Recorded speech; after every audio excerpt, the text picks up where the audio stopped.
Good evening. We'll call the Hawarden City Council of Hawarden to Iowa to order on Wednesday, November 14th, 2018 at 5:30 p.m. All present are council members and staff other than Chief of Police Corey Utek, who is at training in Des Moines, I understand. Number of items tonight for discussion for the city council members and staff. If you wish to If you're a guest, if you wish to direct us, I don't see anyone, but obviously that's, again, open business from the community on 1C. Thank you very much.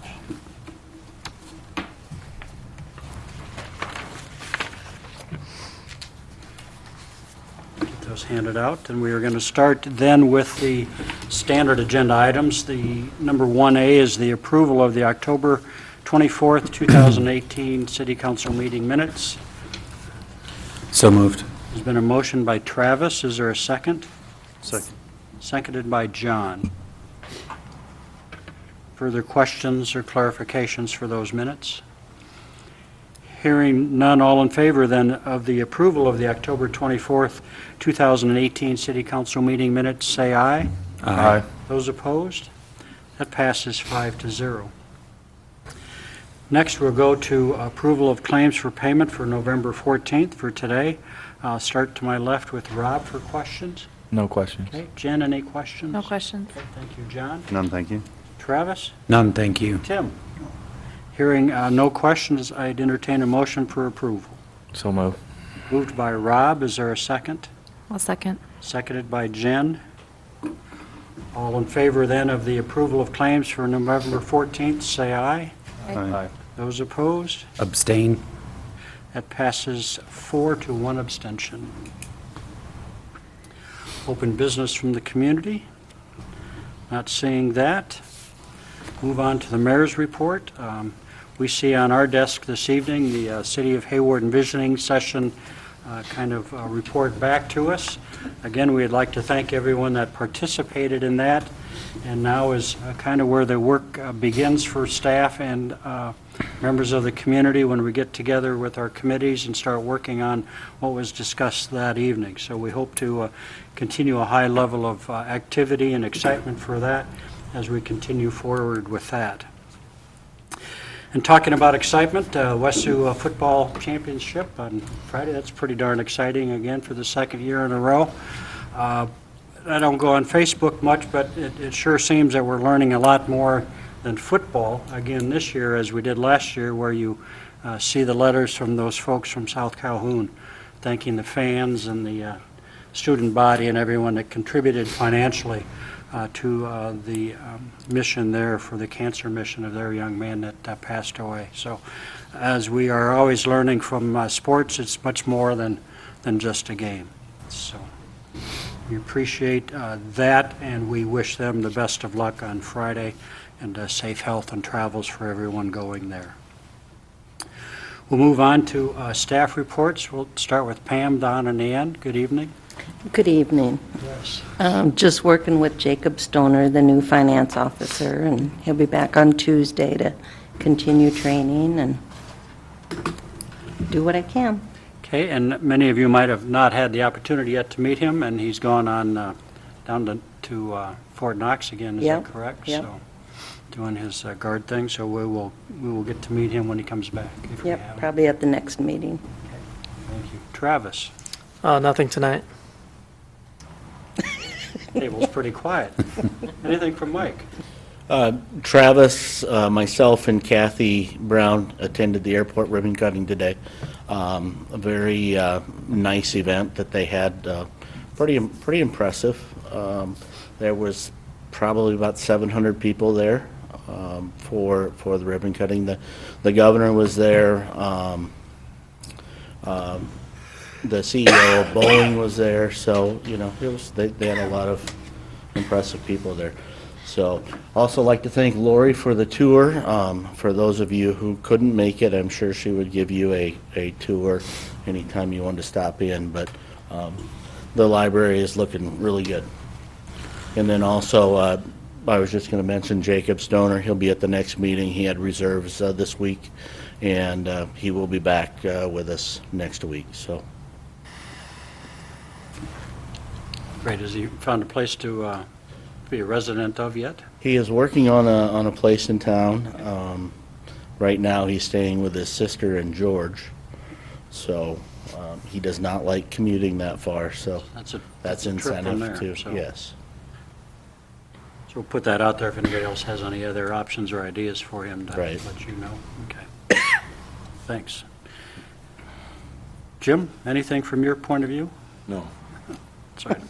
Sorry to do the play of words on that, I'm sorry. We're glad everything's well with you, Jim. We really are. Good. Which moves on to council comments, please. Anything from the council members this evening?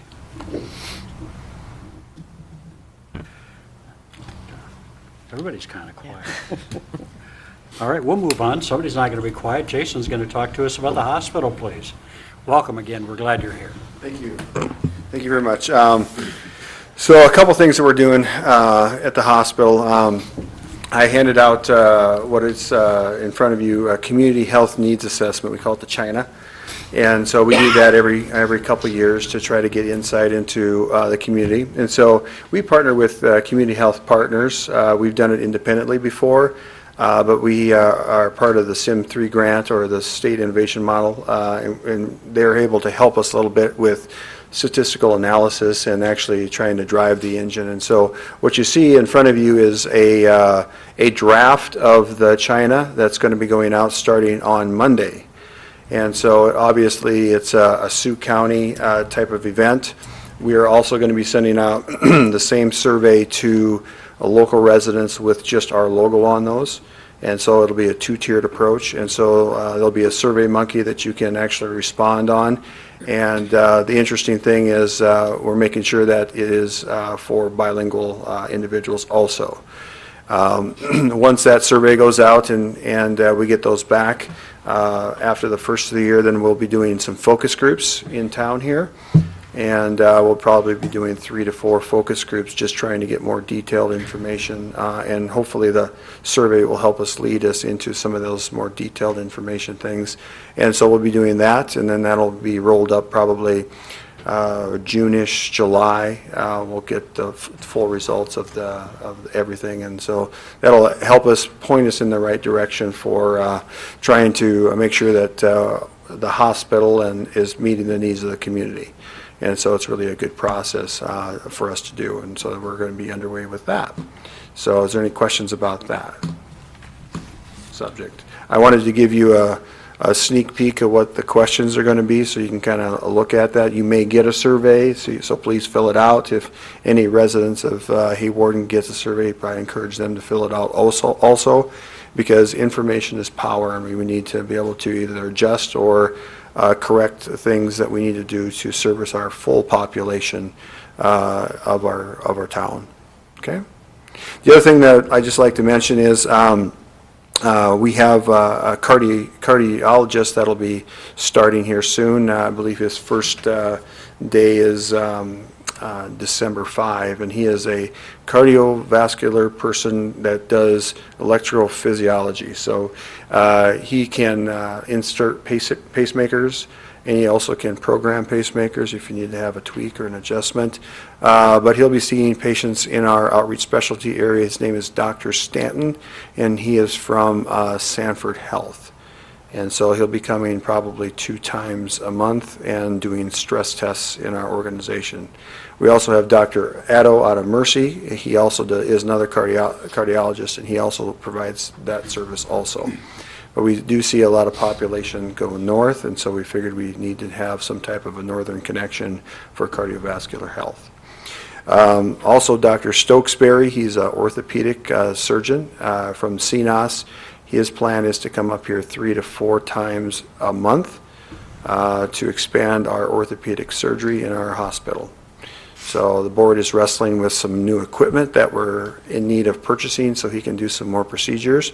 But we plan to get that passed through in the end of the month here. So a lot of competition in the area for the town of Hawarden. The Avera is building a big orthopedic center in Sioux Falls by Louise, and I believe part of CNOS's strategy is to get to this market before they do. So we will be kind of a regional hub for CNOS for orthopedic care. in this area. So that's really good news. Census has been strong at the hospital.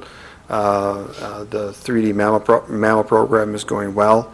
And the end of the year finance, we had the audit, and I will bring more information the next time to go over through the audit, but we did end up with a negative bottom line, which was anticipated. Some of that is related to the IPERS benefit that we get rolled to from the state. We get allocated a certain percentage of IPERS benefit that is unsecured, so we have to assume that on our books. And of course, we have depreciation and interest that hit, and those take a toll on your finances. So, but we're doing well, and things are going quite well in the organization. And that's about the end of it. Is there any questions that you have about the hospital or the health partners in our community? Well, I just want to say how convenient it is. I had to go in for spots on my face and things and go right into the outpatient here. The doctor came in from Sioux City and did her thing, and then, called me up. I had to go back down to Sioux City to see her for something following up, but just so convenient to have that right here and not have to do the initial things on the road. It's just fabulous. Right, yeah. Great variety of, as you just told us, great variety of doctors coming in to see patients right here in our community. Yeah, and we continue to grow and try to get as much outreach as we possibly can. It's kind of funny, last week I was having some Twizzlers, and I normally dentist out of town. And I've always dentisted out of town, and I don't know why, just because it was my family dentist from when I was a kid. Well, crown came off, and I went here locally and glued it on, and I think, you know what, I'm switching because I'm tired of driving that far to get my dental work done. So, it's definitely good to have resources here in town that we can pull on and support, and I think that's really a great encouragement. And thanks for doing the needs assessment. I think that'll be valuable for, obviously, our county, but especially for our communities. Yeah, absolutely, absolutely. It was interesting, last time we did the needs assessment, we did not do a focus group with the Hispanic population. I said, that was a misstep. And so we definitely will be doing one this time with that population, because that is a definite big part of our community. Certainly is. Yep. Anything else for Jason? Good, thanks again for being with us. Appreciate the Thank you. updates all the time. Yep. Thank you. Agenda item number 4 is Lori. Thank you, Lori, for being with us to bring your report on the Hawarden Public Library. First of all, I wanted to thank you guys for coming over and seeing the library. For those of you that did not get to tour the library, I do invite that. If you want to come over, I'm happy to show you around. The people that got to see the basement today, not everyone gets to see the basement or what I call the old ICN room now, because it's not ICN anymore. But as you can see, the library has made a lot of big physical changes, but we've also worked on policy in order to make the library more welcoming, adding collections so that everyone in our community feels welcome to come in. Just recently, and I didn't show you guys the expanded Spanish collection and bilingual books. Those are brand new just in the last month or two, and they are starting slowly, but as word of mouth travels, I think we'll have more people coming in and checking those out. As far as highlights go, obviously we've done a lot of big changes. Carpeting was a big one, and rearranging everything, trying to make it a little more comfortable for everyone, including the expanded computer offerings. I know before we did that, the adults were like, please do something, and I'm like, yes, I'm working on it, and it felt so good when we could finally roll that out and have those computers in 2 areas, and now our usage on that has about doubled, because everybody has their area and nobody has to fight over 5 computers in a tiny little room. So that was good. And then the powered doors on the north entrance, those just got done in the last month.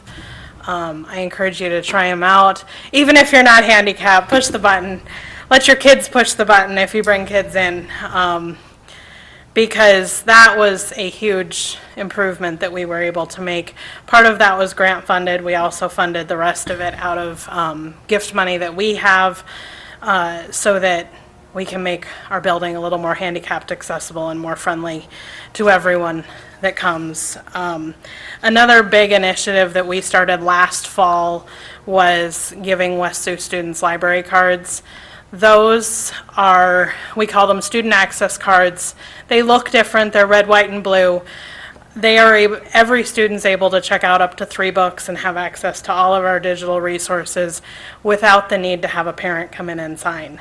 And the limit of 3 books was in order to limit the risk, but still provide access to everyone who might need one, because countless times we would have kids come in the library and mom or dad was working, and they're like, I really want to check out this book and read it.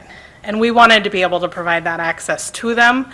So we launched the program, we talked with the schools, and they were more than happy to have us provide that access to the students. And as a result of that, we've had parents then coming in the library and saying, hey, is this a real library card? And we're like, yeah. And then the parents would be signing up. So that was a huge program that in the first weeks as we were handing out many library cards, it was a little hectic, but overall it's kind of slowed down and the pace is still there. But kids are coming in and they're able to check those books out.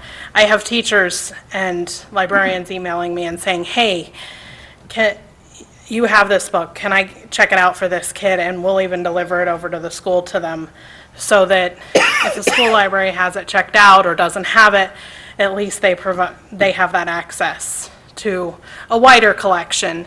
And for the popular titles for kids, we're able to buy, 1 or 2 copies, and if the school buys a copy, then more kids can be reading that brand new Diary of a Wimpy Kid or Dog Man book that they can't wait to read.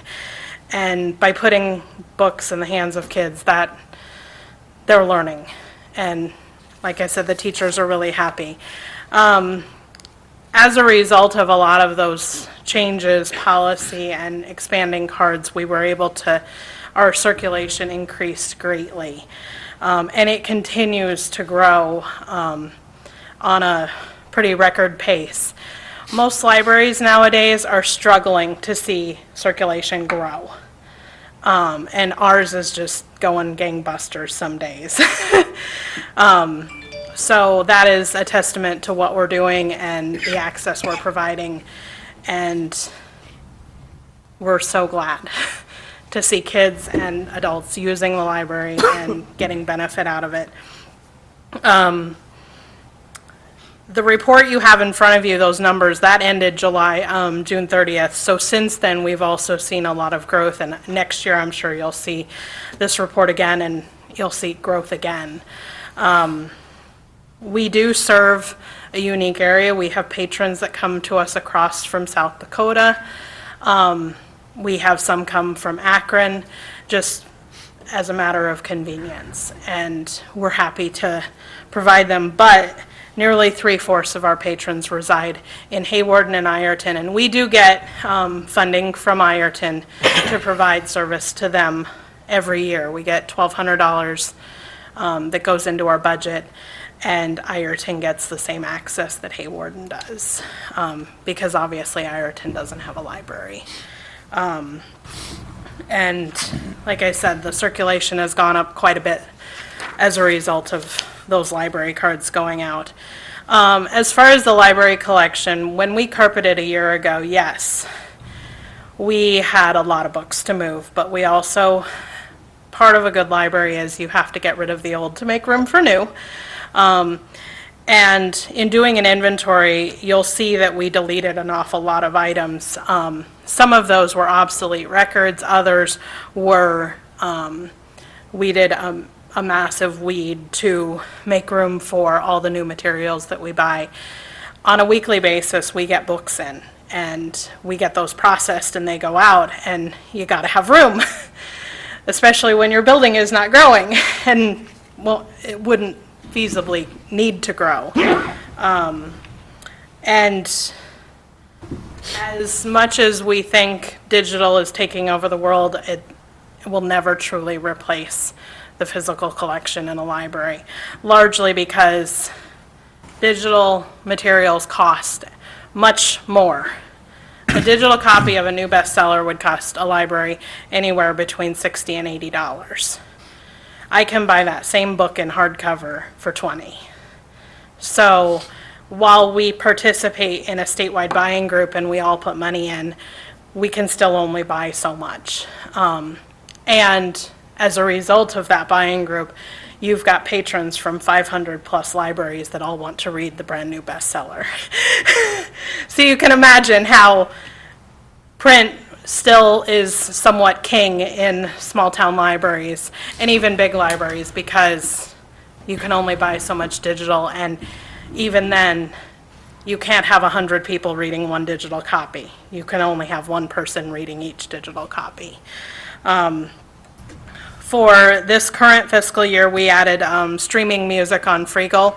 That is a free way to download and listen to music that you don't pay anything to download that.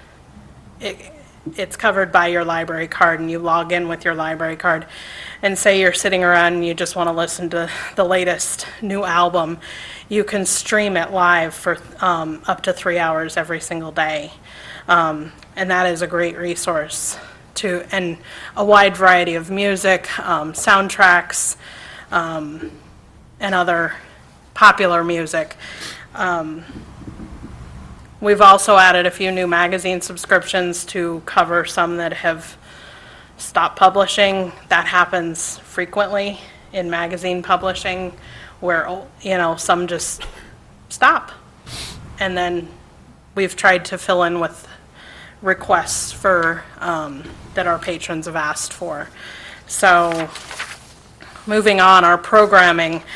We have gone almost gangbusters with our programming, and I, in large part, give credit to my staff, Maddie Iles, Julie Coyle. They are magic. When it comes to planning great children's programming and finding things that the kids are interested in, they have done a phenomenal job. I do some of it. I come up with an idea and I say, here, you guys expand on it. But 90% of what the kids are getting right now come from them. And I couldn't do it without them. In terms of adult programming, we have added evening programs, once a month crafting, fun things, and that has steadily grown since we started it this fall, and we're glad to be able to offer that. We've also kind of revamped our Thursday afternoons, done a little more variety, and that is also seeing growth over last year. So we are happy to continue that and provide unique opportunities to residents. During the summer and fall, we tend to bring in big speakers. Those cost a little more, but we also get great attendance at those. Different historical portrayals, speakers on various topics. So I encourage you, if you haven't checked those out, we'll have more starting in the spring again. And finally, the money we receive, we are very grateful for. And we know in city government, money is tight in most cases. And everything we do, I try to stretch that budget that we get every year as far as I possibly can, and use it so that our patrons are getting the best value for their money. You can see when we get $30,000 to buy books and materials for our collection, that doesn't seem like a whole lot, but it's adequate, very adequate. But what that turns into is savings for our community. Every time they check out a book, every time they check out a movie, we are saving them money, and we're using that. And I can buy a $20 DVD And if it checks out 20 times, economies of scale, everybody benefits. Same with that $20 book, you know. If I buy that brand new bestseller and 20 people read it, they all get the benefit of that one copy, because we're all sharing and everyone has access. So we continually try to find ways to pinch the pennies and stretch them as far as we can to do everything we've done. The carpeting that happened in the library, most of that happened as a result of a budget surplus that we had at the end of the year. We found we had money, and we thought, you know, let's do this. So the ramp, part of that came out of budget. All the internet wiring that we just did over the last summer, that all came out of the budget. And we find ways to kind of do those bigger projects so that people can see huge improvements at the library. The chairs we bought, the new chairs, that again came out of budget money. And while we do use gift money that we have, we do appreciate the budget as well. Finally, on our strategic plan, we did fairly well our first year.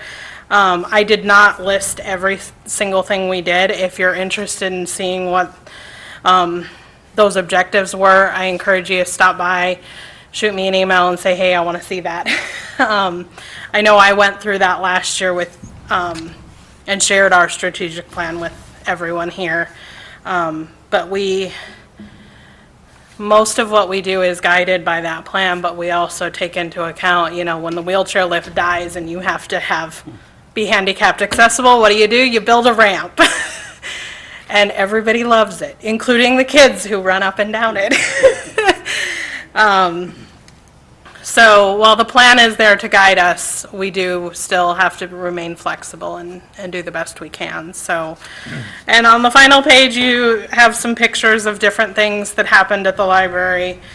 Kids enjoying programs, some of the more involved steps of the carpeting, even the city guys helping us move shelves.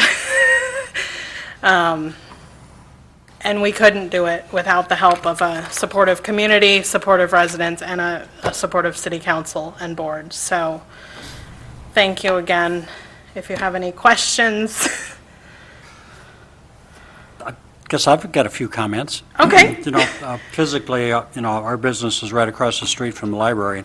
And as you talked about your programs, I'm just amazed at the activity at the library all of the time. You know, there's kids and adults coming in the evening for different things, and kids outside drawing on the sidewalks, and a lot of different activities, which is a great thing. I appreciate that very much. Thank you. Much like I told Jason, getting local things, at the end of the day, I'm not really too literate, but I go on my iPad and can read any magazine out of the 60 magazines that are offered, I think, through the electronics in the library, and I find that very helpful too.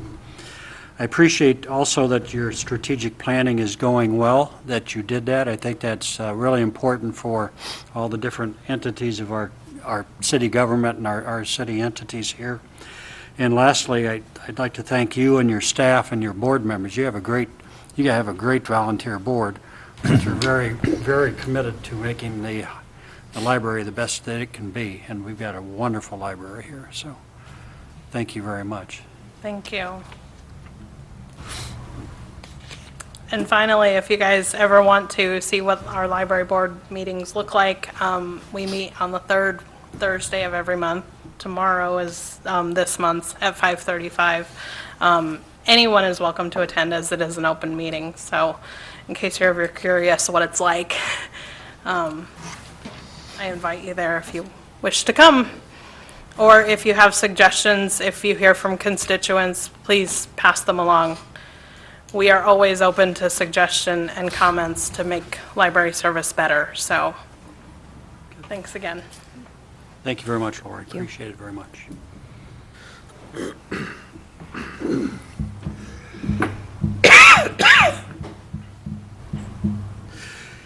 Agenda item number 5, presentation of the fiscal year 2019 budget amendment, and set a public hearing on the budget amendment for November the 28th and to publish a public hearing notice.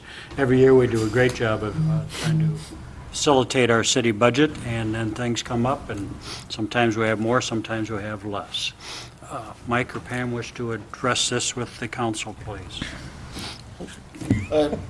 When we passed our budget in February, there were some things that we discovered that were missing. One of the biggest things was the hospital expenses. The hospital has to be part of our budget and our certified budget, and a large portion of their expenses were not placed into the budget. So when you look at the amount of the budget amendment at 11 million, keep in mind 10.5 million of that are normal hospital expenses. Their expenses aren't out of line at all. They just run a large volume of income and expenses. Some of the things that we put in ours, since we had to do the budget amendment because by law they couldn't extend over what we had budgeted. The hospital couldn't extend over, I think we had 5 million in the budget.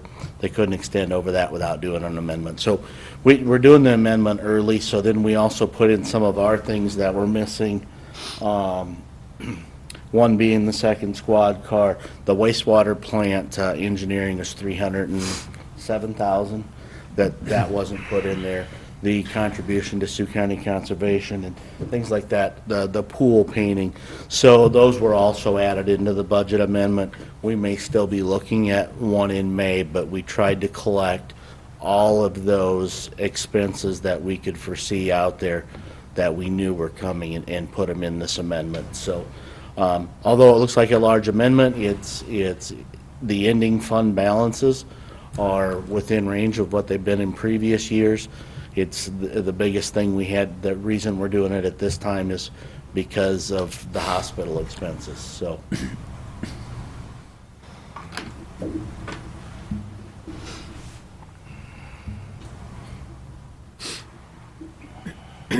Is there a motion for the fiscal year 2019 budget amendment? Rick, this would just be to set the public hearing for the next meeting, and then we'll approve the amendment. So set the public hearing, motion to set the public hearing. Sorry, thank you very much. So, Moved by Tim, is there a second? second. Seconded by Travis. The motion is to set the public hearing on the budget amendment for November 28th. That'll give the public opportunity and ask for more information if we need it. This should be coming out in tomorrow's paper as well. So. Okay, very good. Any other thoughts or questions? All in favor of the motion, say aye. Aye. Those opposed? Okay, thank you for that. Following then, agenda item number 6, presentation of the annual financial report. This is basically an overview of how we did last year. I believe we had the 17 financial report in March. It was extremely late. Audit took a lot longer. This year they were able to get it out to us on time. If you look at towards the bottom, it says excess revenues and other sources. Over or under expenditures, you'll see that we were down 104,000. In looking at clarification on this, this is also the hospitals included in this. Last year, as Jason said, hospital was down about $709,000 or $719,000, which then put the revenues or the expenditures over the revenues at 104,000 total. So I often wish we could not include the hospital in these because they can really distort our numbers, but by law we're required to have them both in our budget and in our audit. So that would be the reason for that. They said that the year before the hospital had some a greater influx of money through grants and things like that, which caused their income to be higher or elevated. This year they didn't have that. So.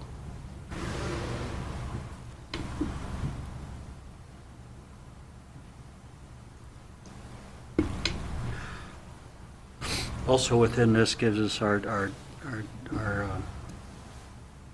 debt amounts somewhat overall. Yes, yep. Okay. You'll see our general obligation debt limit is 4.4 million. And our current general obligation debt is 1.235. So we're at about close to 25% of our debt limit, which is in pretty good shape considering we still owe on a couple of the streets and things like that, so.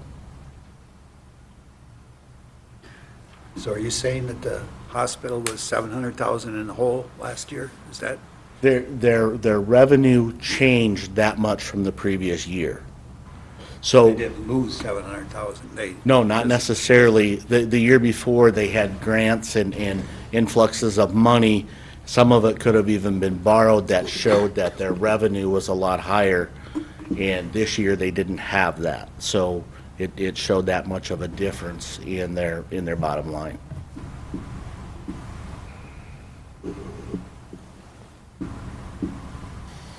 I'm sure we'll get more information on that when we get the hospital audit report.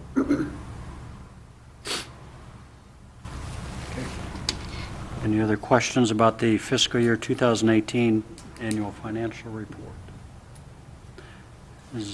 Do we need a motion to accept this so we can mail it in? Yes. Okay, is there a motion to accept the annual financial report for fiscal year 2018? So moved. Moved by Jen, is there a second? I'll second it. Seconded by Rob. Any other questions with that? Hearing none, all in favor then of the fiscal year 2018 annual financial report, say aye. Aye. Those opposed? That passes 5-0. Resolution 2018-32 is a resolution naming depositories, kind of a cleanup type of thing here with the bank change name. Is that my understanding? Yes, that's correct. We just need to take First Aid off and put River's Edge on. So moved. Been moved by Travis. Is there a second? Second. Seconded by John.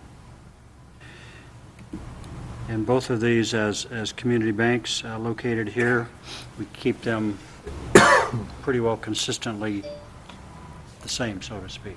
Correct. We try to, Maximum-wise. yes.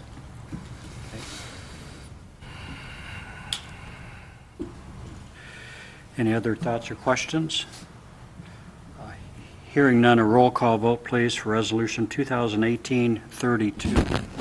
Clucky, Aye. Bergsma, Aye. Feldhacker, Aye. Olson, Aye. Kurth, aye. On a 5-0, a roll call vote, Resolution 2018-32 passes.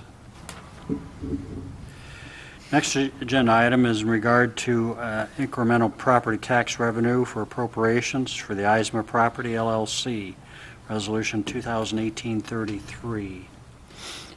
Give us an overview of that, please. This is the authorizing the funds for certifying the debt for the tax rebate for Eisma Properties for building that new trucking company shed. We certify the debt by December 1st. That gets captured in the next fiscal year, and then we pay him his rebate in June of 20. So we certify debt every year, and the next 4 resolutions will have something to do with the same thing. So moved. Been moved by Travis. Is there a second? A second. Seconded by Jen. This is a first a motion and a second for Resolution 2018-33. Are there questions from council for this? Hearing none, a roll call vote, please, for Resolution 2018-33. Olson, Aye. Feldhacker, Aye. Kurth, Aye. Clucky, Bergsma, Aye. On a 5-0 roll call vote, Resolution 2018-33 passes. That leads us to Resolution 2018-34, authorizing an internal advance to tax increment revenue fund, TIF-A and A amendment. This is again creating debt so that we can capture the TIF funds in amendment, or in TIF-A and A amendment. It's $200,000. It is to pay the payments on 16th Street and West 10th Street. So moved. Been a motion by Travis. Is there a second? A second. Seconded by Jen. Any clarification needed for this? I'll then call for a roll call vote, please, for Resolution 2018-34. Kurth, Aye. Clucky, Aye. Bergsma, Aye. Feldhacker, Aye. Olson. Aye. On a 5-0 roll call vote, Resolution 2018-34 passes. We're at agenda item number 10. This is Resolution 2018-35, again authorizing an internal advance of funds for payment of the urban renewal project, Cost Eisma Property LLC development agreement, legal fees. This is to create additional TIF debt in order to capture the legal fees that we had when we created the ISMA rebate agreement. Is there a motion for Resolution 2018-35? So moved. Moved by John. Is there a second? I'll second. Seconded by Jen. Clarifications needed by anyone?